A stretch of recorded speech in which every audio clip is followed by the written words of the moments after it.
Приветствую вас на канале Секреты еврейского успеха. Сегодня поговорим о том, почему еврею важно иметь еврейское имя, какая энергетика в нем зашифрована и как еврейское имя может повлиять на судьбу человека. Давайте разбираться. Начнем, пожалуй, с того, как вообще в этом мире появились имена. И для того, чтобы это понять, нам надо вернуться в то время, когда был создан Адам Аришон, то есть первый человек, которого звали Адам, и ему Бог говорит: иди и дай всем живым существам, потому что они уже были созданы, дай им имена. И написано, что он их всех познал их суть, и оттуда дал имена. Отсюда мы учим очень важную вещь, что имя это не как у нас иногда бывает, что это какая-то кличка, которая никак вообще не имеет отношения к данному человеку.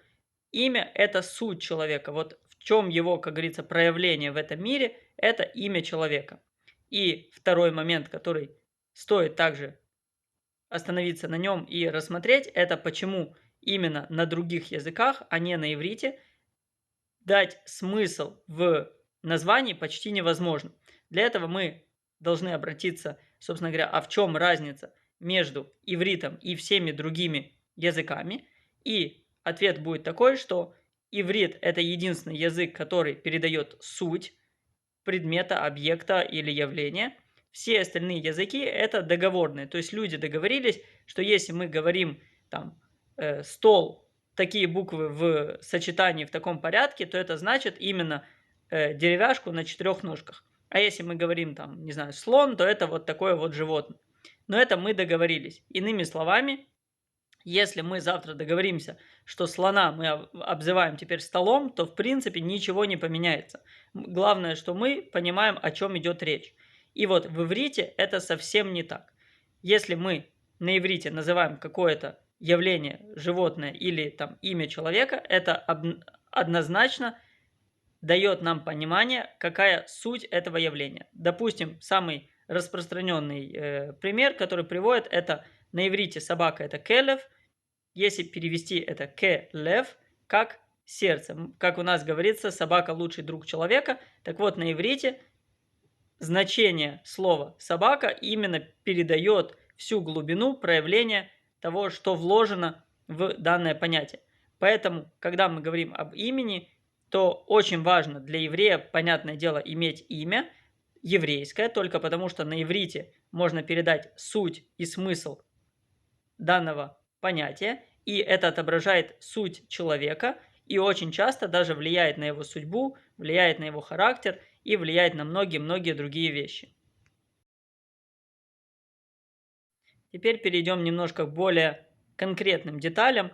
Для того, чтобы не брать кого-то в пример, возьмем пример в меня. Это очень легко, как говорится, не тыкать в кого-то пальцем, а тыкнуть пальцем в самого себя и расковырять и посмотреть, а что же там скрывается под капотом. Я сейчас, когда начну рассказывать, я думаю, что очень многие люди, которые меня знают, начнут, скажем так, замечать совпадения. Так вот, если в других местах говорят, что все совпадения случайны, так вот как раз у нас все совпадения не случайны, потому что, как я и говорю, имя еврея передает ему его суть, и вся жизнь, которая у него потом происходит, она является отчасти проявлением его имени. Так вот, мое имя на иврите Мордехай, и для того, чтобы было понятно, что я дальше буду говорить, я приведу историю, которая у нас написана в Мегилат Эстер. Самый известный Мордехай, это у нас, который в Мегилат Эстер, история про Мордехая и Эстер, которые жили в Персии. И, собственно говоря, там была история, когда был такой человек, персонаж по имени Аман. Можно сказать, что он был где-то плюс-минус как современный премьер-министр. И, собственно говоря, он придумал такую штуку, что, значит, когда он проезжает со своими конями, мигалками и так далее, все евреи должны ему поклониться. А у него, значит, на груди был такой хороший жирный идол. И понятное дело, что когда все кланялись ему, они кланялись и в том числе этому идолу. Так вот, зачем я рассказываю эту историю? Я думаю, что для многих евреев это известная история, но я знаю, что нас смотрят не только евреи, смотрят и не евреи.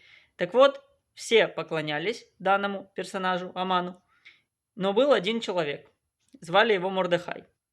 И его суть была такая, что он не просто не кланялся, Потому что вот есть люди, окей, ты не согласен, но, казалось бы, сиди дома и будь не согласен. Так вот, Мордехай – это тот человек, который каждое утро специально выяснял, по какому маршруту поедет Аман. И значит, он специально туда шел и где-то посреди дороги становился и превселюдно, показательно не кланялся. Теперь, как его не уговаривали, ну ты там давай так, давай сяк, давай ты поклонишься не полностью. В общем, как его не уговаривали, он всегда делал одно и то же, специально бежал, значит, по маршруту, куда должен поехать этот Аман, премьер-министр, и не кланялся. Такая суть, значит, так делал данный персонаж. Я не буду пересказывать всю историю, но это очень сильно отображает суть данного имени. Мордехай – это человек, который... И так написано, что все евреи, они шеоров, это, скажем так, с ними немножечко сложно. Они непреклонные, они, в общем, если в чем-то убеждены, попробуй их сломать. Но Мордехай – это как раз тот персонаж, который, ну вот прям в бутылку будет лезть, но докажет, что он прав. Если он в чем-то уверен, он, как говорится, все тебе сделает, но не подчинится. Это человек, который не сгибается, это человек, который идет по своему пути, и ему, собственно говоря, все равно, кто и что ему говорит. Так вот, собственно говоря, я думаю, что, как я и говорил, многие узнают, кто меня знает, в этом имени проявление меня. Я человек, который, вот мне абсолютно все равно, что мне говорят. Если я в чем-то убежден, попробуй меня, как говорится, склонить на другую сторону. Это крайне сложно. Даже у опытных людей, которые пытаются склонить меня даже на сторону добра, это может занимать десятилетиями. И, собственно говоря, в этом и есть влияние данного имени на мою суть. Понятное дело, что когда еврей знает, для чего у него есть данное проявление, то он и понимает, что ему надо делать. Но данным примером я хочу показать, что любое имя, которое вам дано, понятное дело, еврейское, потому что, как я говорю, не еврейское, оно несет никакого энергетического, скажем так, влияния, потому что это только набор букв. А еврейское имя, оно однозначно дает вам силы на то, чтобы выполнить ту задачу, которая вам определена и которую только вы можете знать, какая, собственно говоря, она у вас, потому что у каждого конкретного человека она отдельная, и ему дают ресурсы только на то, чтобы он ее мог выполнить.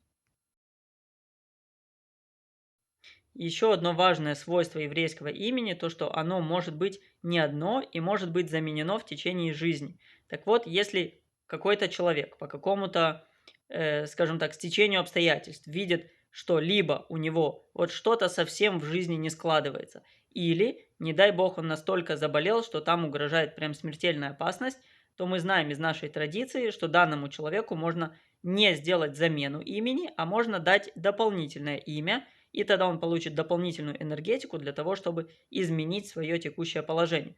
И, допустим, самый распространенный пример – это когда человеку угрожает смертельная опасность, он там болен или еще что-то, то ему дают дополнительное имя Хаим или Хаим, что в переводе с иврита значит «жизнь». И тогда есть у нас, как говорится, народная традиция, что в таком случае у человека больше шансов избежать тех проблем, которые ему могли бы светить, потому что данное имя дает энергетику, которая, скажем так, может устранить лишние препятствия, связанные с проблемами со здоровьем. Поэтому не стоит этим пренебрегать, с учетом того, что это все, как говорится, человек может получить абсолютно бесплатно. Просто надо обратиться в синагогу, ему там подскажут, как это все сделать, и это все достаточно просто. На протяжении всей истории евреи хранили свои имена, это была часть нашей традиции, и только в последние там буквально 100 лет появилось такое явление, как еврей, которого зовут Вася, Петя, Максим, абсолютно неважно.